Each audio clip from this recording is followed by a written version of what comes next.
The Night Witches encountered danger and discrimination during their time exploring the sky, but that didn't stop them from doing what they could to contribute to the defeat of the Nazis. Nachthexen, a group of women history forgot, daring aviatrixes who risked their lives every night they flew. Young women, most hadn't even turned 20 yet, encountering danger, discrimination, harassment, and heartbreak. Nothing could stop these women from serving their country and contributing to the Nazis' defeat. The year was 1941. Germany continued to get stronger. Countries were sending planes, ships, and soldiers into battle in an attempt to weaken German forces. Over 3 million Russians were taken prisoner by the Germans, and the Red Army had almost entirely been wiped out. Stalin knew he had to defeat Hitler and the Nazi Party. Soviet Russia had allowed women to fight alongside men. Female soldiers who served encountered discrimination and sexual harassment from their male counterparts. Many young women fought their way into fighting clubs against parental and official resistance. Women were constantly told they had no place in the battlefield, but they overcame that notion for the sake of their country. Women in battle were extremely successful and exceeded expectations.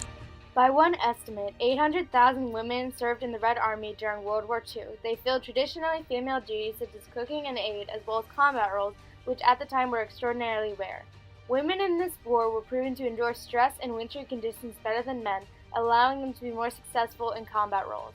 Red Army girls' role in this war is often overlooked and invalidated because of the social norm that men and women were not equal. Colonel Marina Raskova, who many consider the Russian Amelia Earhart, convinced Joseph Stalin that an all-female bombing regiment should be created. Stalin agreed, desperate to defeat Hitler. That's how the 588th Bombing Regiment was formed. Stalin was infuriated with Hitler after he had betrayed him by sending Nazis into Soviet Russia. He was having as many people involved in the war as possible. Stalin was desperate to defeat the Germans. Nadia Popova was a teenager who wanted nothing more than to explore the sky. Nadia had wanted to fly ever since she saw a fighter jet land in her small town. Germany had killed her brother, and she desperately wanted to see an end to the Nazis' reign of terror. As soon as she heard about the female bombing regiment, she rushed to join without telling her parents. The bombing regiment was not large. They never had more than 60 members at once. The women were given old men's uniforms, which didn't exactly fit them. Their ages ranged from 17 to 26. Most had no prior training. They were given PO-2 biplanes, which were slower and more dangerous than the ones given to all male regiments. The planes were meant for training, not actual missions. The women used these planes despite how dangerous they were. They had to trust themselves to stay alive. None of these handicaps stopped these aviatrixes from flying. These women were daring. These aviatrixes adopted a no time for fear attitude. Desperate to weaken German forces and prove women were just as capable as men made them eager to fly. They flew at night so the Germans wouldn't see them coming. They performed over 500 night raids. Temperatures as low as negative 54 degrees, the nights were so cold that touching parts of the plane could rip off skin. They also explored new flying methods. The aviatrixes spearheaded a flying method just short of suicidal. They would fly normally until they reached a German camp. They would cut the engine, essentially free-falling towards the camp. Once low enough to the camps, they would drop bombs. They would then restart the engine and make a quick escape. This method allowed them to be completely unnoticeable to the Germans, giving no warning of the incoming attack. The Germans made up rumors about the aviatrixes, saying that the women were injected with unknown chemicals, giving them cat eyes, allowing them to see at night. The Germans became obsessed with killing these women. They would shoot at their planes with tracer bullets, which would burn the weak planes as if they were pieces of paper. If a German soldier shot down one of these aviatrixes, they would receive an Iron Cross. Despite the enormous threat these women imposed upon the Germans, they still weren't seen as actual aviators. The Germans called them Nachthexen, meaning night witch. These women became a huge threat to the Germans. One of the most amazing things about the night witches is how much danger they encountered. Being a night witch took emotional strength. The women were close. The planes they flew were flimsy. A single bullet could ground them. Nadia Popova once lost 8 close friends in a mission she was leading. She returned to her bunk to see their beds strung with letters they didn't finish writing and never would. But Nadia kept going. The women were constantly stressed, and there were often days they wouldn't sleep a wink. Not only did these aviatrixes face heartbreak, but they also encountered sexism and sexual harassment from their male colleagues.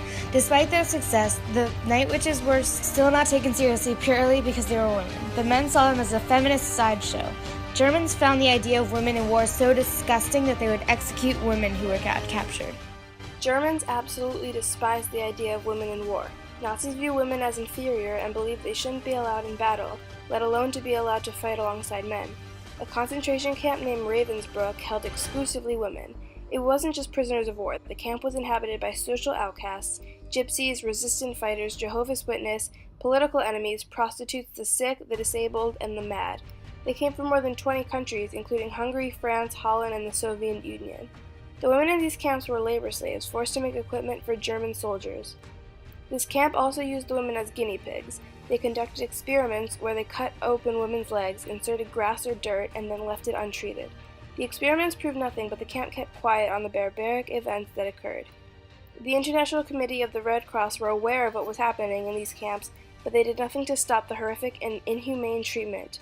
Up to 50,000 women were killed in Ravensbrück, yet hardly anyone is aware of its existence. Ravensbrück is a perfect example of how Germans viewed women in war. They were so disgusted by the very thought that they felt they must be killed or tortured. The night witches were fearless as they faced the risk of being detained in one of these camps. At the end of the war, some 1.6 million American troops had advanced deep into Germany and Russia. American soldiers were prone to getting intoxicated and sexually assaulting women and young girls. Rapes were performed in groups as well as alone. Men sometimes raped women in front of their families. Men were under the belief that Red Army girls were desperate for them, which only made the amount of rapes and assaults increase. Soldiers were armed, thus rendering most women defenseless. There were 190,000 cases of rapes, and those led to 1,900 children. Pilots mocked the women. They called them the Skirt Regiment, but the women rose above their sexist comrades. The women embraced their twin identity and were known to paint flowers on the sides of biplanes and use navigation pencils as lipstick. These women were incredibly talented. They performed up to 17 missions in one night. Their planes would hold about 12 bombs at once. Once they dropped all they had, they would return to their base to load up on more. They were resourceful. When they ran out of bombs, they would drop railroad track. There was no room for any extra weight in the plane, so they often didn't have parachutes or radio. The Night Witches dropped 24,000 tons of bombs behind enemy lines. It was a miracle we didn't lose more aircraft, recalled Nadia Popova. Our planes were the slowest in the Air Force. They often came back riddled with bullets, but they kept flying. The Night Witches dropped bombs that hurt enemy forces. They were constantly being shot at. If the plane went down, you went down with it. After one mission, Popova found her plane riddled with over 42 bullet holes. Nadia herself was shot down several times, yet she was never hurt badly. These women flew during the freezing cold Russian winters while countless bullets were flying at them. The women flew just meters off the ground. The Night Witches were smart and strategic, as well as brave in the face of danger. They created methods to get through German safety precautions. They had a method to avoid searchlights. The pilots earned in total 23 Hero of the Soviet Union medals and dozens of Orders of the Red Banner. The 588th Bombing Regiment has remained exclusively female since its creation in 1941. Their most recent attack was on the terrorist group ISIS led by Svetlana Kapenia. The regiment has kept themselves entirely female, from the pilots to the engineers making their planes. The 88th Bombing Regiment performed a mission in January of 2016. The attack consisted of a 2,000-pound bomb striking the building ISIS was located in. According to Sharia law, the law ISIS follows, it states that women are lower than dogs and being killed by one is shameful, and means that a man won't go to heaven. This attack was a brave statement against the ruthless group. These women were geniuses. Instead of having their handicaps live in them, they used them to their advantage. They risked their lives for their cause with nearly no safety precautions from the Red Army, and they were constantly told they didn't belong and weren't wanted. They dealt with harassment and discrimination and never gave up. The Night Witches explored the idea of women in combat and showed that they could do it. They were daring. They encountered discrimination and sexism, constantly told they didn't belong in a plane. They explored new flying methods just sort of suicidal. They encountered heartbreak. They explored the sky. They are unlike any other. They are the Night Witches.